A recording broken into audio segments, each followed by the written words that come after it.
एक समय था जब अधिक जुताई, ज्यादा उर्वरक और ऊर्जा के इस्तेमाल को सफल खेती माना जाता था। लेकिन अब वक्त बदल रहा है। आज कृषि के विकास के साथ साथ प्राकृतिक संसाधनों और पर्यावरण का ख्याल रखा जा रहा है ताकि लागत कम होने के साथ साथ पर्यावरण पर भी इसका बुरा असर न हो। इस नई खेती की विधि को संरक्षण खेती कहते हैं। संरक्षण खेती के 3 पहलू हैं: कम जुताई, खेत में फसल अवशेषों की मौजूदगी और फसल चक्र में परिवर्तन।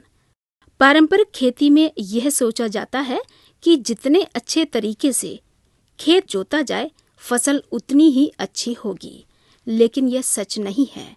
बार बार जुताई से भूमि की उपजाऊ शक्ति तो कम होती ही है, इससे लागत भी अधिक होता है।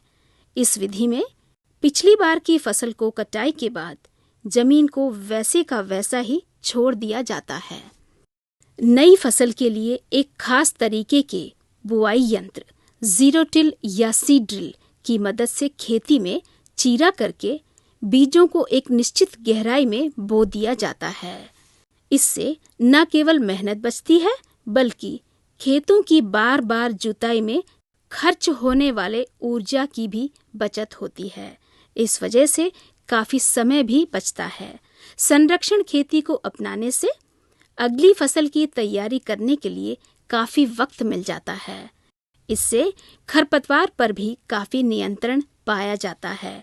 उचित गहराई में बीज बोने और उसके आसपास मौजूद छोटी छोटी नलियों की वजह से पानी अच्छी तरह से उन तक पहुंच जाता है। इससे पानी का व्यय कम होता है, साथ ही पैदावार में भी अच्छा खासा इजाफा हो सकता है।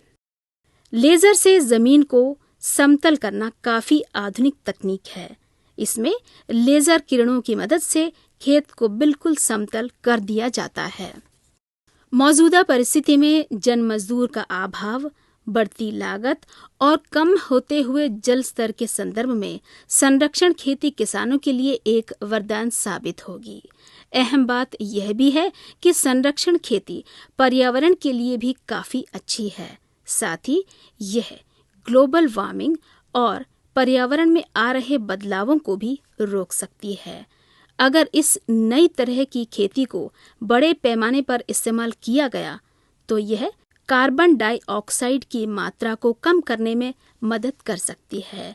इससे खेत की उर्वरक शक्ति में वृद्धि होती है, कम पानी में अधिक उपज होती है और लागत में कमी आती है।